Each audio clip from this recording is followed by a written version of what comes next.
Hello again, my friends. We continue with my online course, The Jewish Way in Mourning. Let's talk about some other traditions, customs associated with Shiva and then beyond Shiva. Shiva, the first 7 days, and then there is in the Jewish tradition Shloshim, which means 30. 23 days beyond Shiva. Shloshim is considered also a time of real mourning and grief, and it's during that time that so many of our traditions of mourning continue to apply. Well, many of you know that one of the very obvious traditions of mourning is the prohibition against shaving or taking a haircut. For a parent, when a parent passes away, we're not supposed to shave or take a haircut, not just for Shloshim, not just for 30 days, but continue on beyond that. There is a loophole.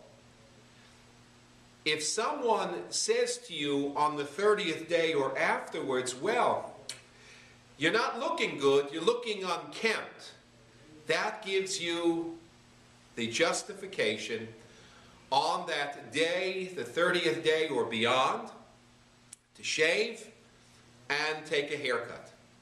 Those of you who've been watching this video series know that, well, you can notice, I took my shave, and today, right after I take this, it's time for a haircut. What happened? You better believe someone criticized my appearance. Who it was, I cannot tell you. But someone did. They knew that they had to, because I was looking like I really needed a shave and a haircut. So not shaving or taking a haircut is one of those traditional signs of being a mourner. In a sense, the tradition reflects that we are just not preoccupied with how we are looking, not just with Shiva, but Shloshim as well, and for those who want to go beyond Shloshim, that too. But again, the tradition of not shaving or taking a haircut ends, that tradition applies only up until the end of Shloshim for everybody else, for all others that we would mourn. But for a parent, it extends beyond.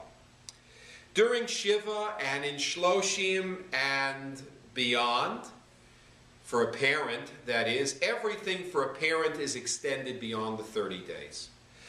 So Shiva and Shloshim, we are to refrain from listening to music, dancing, anything that is strictly entertainment. For a parent, that prohibition continues on for a year. No concerts, no music, no dancing, no entertainment, all those things.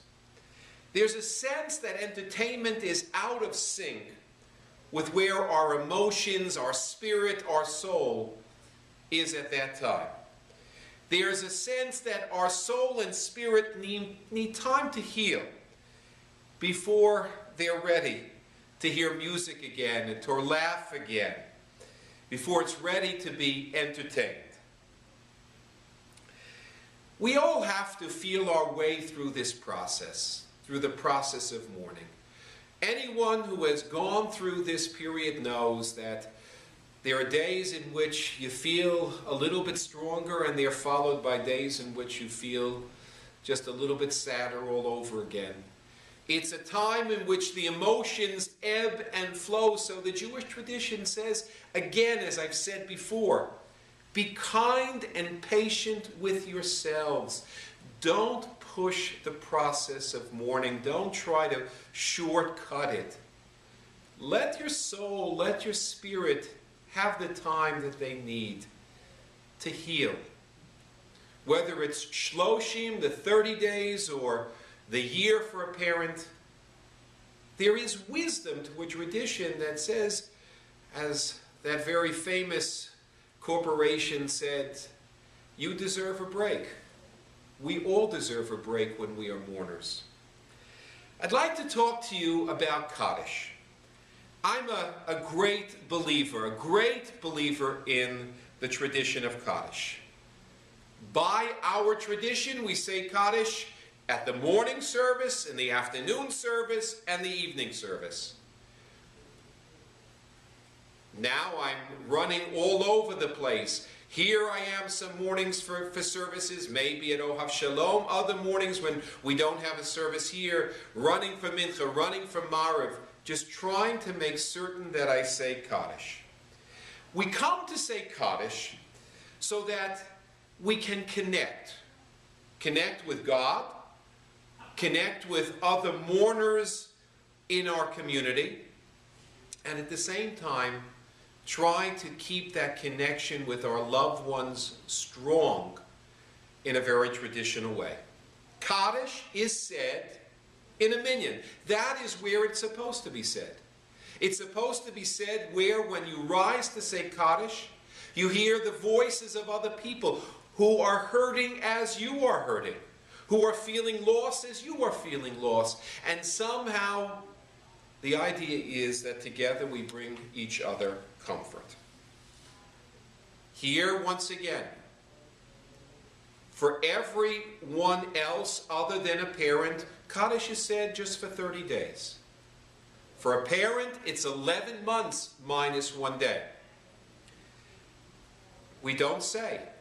We just don't say Kaddish forever. We don't go on without an end after the death of a loved one. And if you feel that 30 days is insufficient, you can extend beyond that. But just, it must come to an end. No later than 11 months and minus 1 day from the time that you begin saying Kaddish. The Kaddish is there to help us find some comfort. Comfort in the belief that God is with us as we mourn, and as our tradition suggests, that God is mourning with us as well.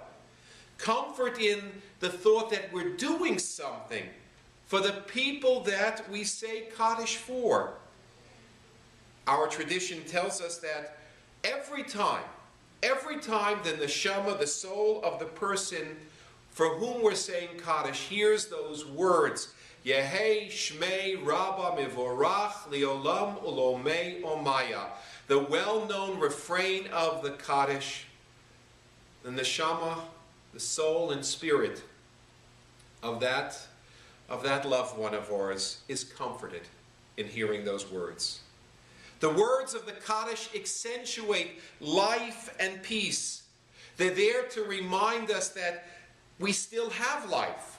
We still have life on this earth. And so the prayer is that as God will bring peace to the souls of those that we have lost who are now in the heavens, so he will bring peace to those of us who remain on earth. Oseh shalom bimromav, hu yaseh shalom aleinu v'al kol Yisrael. God, you have brought peace to the heavens, to the souls in the heavens. Now, God, give us some peace as well. I see the Kaddish as a way of paying tribute to our loved ones. Showing up each and every day, it's the way that we say that our loved ones still have an important and powerful place in our hearts and minds. Now, when Kaddish is finished, when we've concluded, whether it's after 30 days or 11 months minus a day, it concludes. And the only times that we say Kaddish after that, and I'll talk more about this in another tape, the only time after that is on the Yortzeit, the anniversary of the death, and then those 4 days on which we say Yisker in the synagogue. So, my friends, we continue to learn about the beautifully rich traditions of mourning as we have developed them as a people over the centuries. I can only urge that for those who unfortunately have to walk the path of mourning, that we look to find meaning in these beautiful customs. Thank you very much.